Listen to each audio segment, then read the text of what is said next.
안녕하세요. 홈인사이드입니다. 반셀프 인테리어 주의할 점과 사전 공정, 그리고 인테리어 공사 중에 주의할 점, 이렇게 세 가지에 대해서만 제가 말씀드리겠습니다. 반셀프 인테리어를 셀프 인테리어로 칭하겠습니다. 셀프 인테리어는 본인이 공구를 갖고 다 인테리어 하는 걸 셀프 개념으로 하잖아요. 셀프 하시는 분들은 거의 없으실 거예요. 그래서 이제 반셀프 인테리어를 여기서는 셀프 인테리어로 칭하니까 오해 없으시길 바랍니다. 장점은 두 가지 정도 보고 있어요. 첫 번째는 돈이고요. 비용 절감 부분. 두 번째는 내가 원하는 작업자나 아니면 뭐 업체를 선정해서 마음껏 이용할 수 있다는 점이죠. 돈이 부족하지 않으셔도 하시는 분들이 있어요. 약간 취미, 이런 도전 정신 이런 걸로 셀프 인테리어 하시는 분들이 있거든요.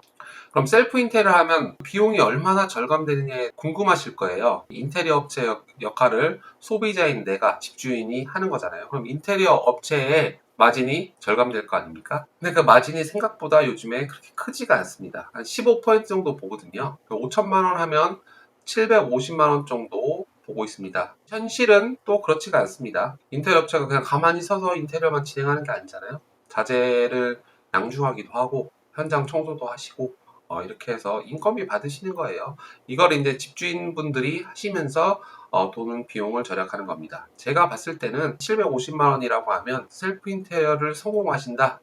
그럼 한 400만 원 정도 이득을 보시지 않을까 그런 생각이 듭니다. 인테리어 공사 전에 사전 공정이 필수적으로 필요합니다. 이게 네 가지 공정이라고 보이는데요. 입주민 동의서, 행위허가, 엘리베이터 보양, 동선 보양 이 정도로 나눌 수 있겠습니다. 입주민 동의서와 행위허가입니다. 일단 이거를 공사 전에 완료하지 못하시면 공사 스타트 자체가 안 돼요. 그러니까 아무리 계획을 다 짜고 전문가분들, 기술자분들 섭외해놔도 공사가 스타트를 못하면 공정이 밀리잖아요. 그럼 모든 과정이 깨지기 시작합니다. 그래서 입주민 동의서와 행위허가는 필수적으로 클리어 하셔야 될 부분입니다. 입주민 동의서는 관리사무소에 가시면 그 아파트만의 내규가 있습니다. 필수 세대가 어디다, 그리고 전 세대에서 몇 퍼센트를 받아야 된다, 이런 거는 금방 나오거든요. 그래서 가서 사인 받으시면 됩니다. 근데 이 과정이 쉽지가 않아요. 입주민 동의서 대행업체를 쓰거든요. 그 가장 큰 이유가 일단 민원이 굉장히 심해요. 요즘의 세대에 사람이 별로 없는 경우가 많습니다. 그래서 스트레스 받지 마시고 대행업체 쓰셔서 진행하시면 되고요. 이게 일반적인 경우는 한 15만 원부터 시작합니다. 그래서 그렇게 큰 돈 돌지 않으니까 입주민 동의서는 대행업체 쓰시고요.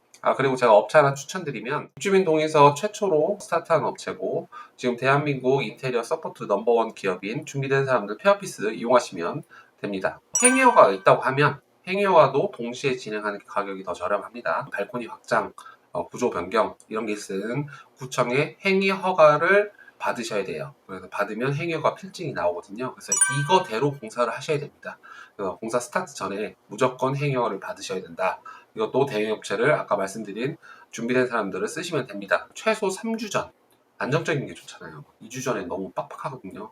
3주 전에는 대행업체에 의뢰를 하시는 거를 추천드립니다. 그리고 엘리베이터 보양, 이 부분도 제가 좀 말씀드릴게요. 거의 8, 90%는 플로베니아로 보양을 합니다. 10%에서 20%는 자체적으로 탈부착 보양지를 갖고 있는 관리사무소가 있습니다. 가서 관리사무소 가서 문의하면 또 내규가 있어요. 또 어떻게 보양을 해라, 동선 보양을 어떻게 깔아라, 이런 내규가 있거든요. 거기에 맞춰서 하시면 되는데 이것 또한 대행업체를 쓰셔야 됩니다. 그래서 또 하나 팁을 제가 말씀드릴게요. 그 동마다 청소하시는 분들 있잖아요. 청소하시는 분들 잘해 주셔야 됩니다. 그래야 관리사무소에 민원이 적게 들어가고요. 거기에 사시는 입주민들도 불편이 적어요. 아무래도 공사 먼지가 바깥으로 빠져나가고 자재 날르고 이러면 이렇게 먼지가 이렇게 떨어지는 경우가 많거든요. 저기 청소하시는 분들한테 꼭 돈을 주세요. 제가 봤을 때는 10만 원 정도 주시면 될 것 같습니다. 잘 부탁드립니다. 그래야 공사가 편하게, 그 10만 원 아끼시고 공사 불편하게 하지 마시고요. 그 10만 원 그냥 지출하십시오. 인테리어 공사 중에 주의할 점이 너무 많아요. 가장 힘든 부분을 제가 말씀드릴게요. 첫 번째가 자재 양중입니다. 이 자재 양중을 누가 해주느냐? 해준 사람이 아무도 없습니다. 인테리어 업체에서 하는 거예요, 자재 양중. 근데 내가 자재 양중을 한다, 집주인 내가? 굉장히 힘든 일입니다. 특히 목공 자재, 타일 자재, 설비 자재, 목공 자재 중에 합판 같은 거, 좀 큰 것들 있잖아요. 그거는 목공소에서 미리 엘리베이터 커팅을 의뢰하셔야 이게 반 잘려 나옵니다. 직접 양중할 생각은 안 하시는 게 좋을 것 같아요. 저도 얼마 전에 인테리어 진행하면서 직접 오랜만에 해봤거든요. 너무 현타가 오더라고요. 그래서 양중하는 방법이 제가 봤을 때는 한 세 가지가 있는 것 같아요. 자프를 써서 올린다. 그 자재를 공급하는 곳에 자재 양중이 가능한지를 의뢰해 본다. 이게 가장 베스트인 것 같아요. 그런데 보통 안 해주는 데도 많아요. 그럼 돈을 더 드릴 테니까 가능합니까? 라고 해서 그 자재를 공급해 주는 곳에서 양중해 줄 수 있도록 해주는 게 가장 좋은데 저는 그렇게 많이 보지 못했습니다. 양중 전문으로 하시는 분들이 있어요. 이게 단가가 좀 세거든요. 그래서 잘 선택하셔서 결정하시면 되고, 그리고 양중을 언제 해야 되냐? 그 자재가 필요한 공정에 하루 전날, 아마 이런 얘기 하실 거예요. 아니, 우리는 뭐 목공 반장님이 올려주신다고 했는데요, 타일 반장님이 올려주신다고 했는데요, 라고 하시는 분들 꽤 많으실 겁니다. 물론 그것도 좋은 방법이에요. 근데 타일 반장님이나 목공 반장님들 인건비가 꽤 비싸잖아요. 요즘 한 40만 원 정도 하는 걸로 알고 있는데, 아침에 자재 받아서 올려서 하면 반나절 날라갑니다. 두 번째는 현장 정리가 깔끔하지 않으면 하자가 무조건 발생하고요. 기술자분들도 일하기 별로 안 좋잖아요. 환경이 안 좋으니까. 그러니까 하자가 계속 터집니다. 현장을 한번 싹 다 쓸어주고 현장을 깨끗하게 유지하셔야 되고요. 폐기물 처리도 공정에 꼭 포함시키는 게 좋습니다. 언제가 좋냐? 철거한 다음에는 철거업체가 폐기물을 싹 다 가져갑니다.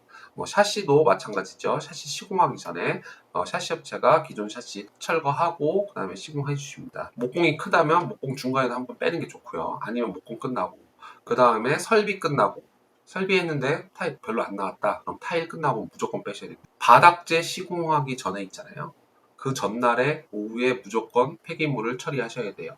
그래서 바닥재 시공하는 때는 현장에 아무것도 없어야 됩니다. 그럼 도배 끝나고 한번 빼는 것도 좋고요. 그다음에 마감한 다음에 한번 빼는 게 좋습니다. 그럼 보통 4번에서 6번을 뺍니다. 셀프 인테리어 성공할 수 있도록 서로 한번 노력해 보는 게 좋을 것 같습니다. 감사합니다.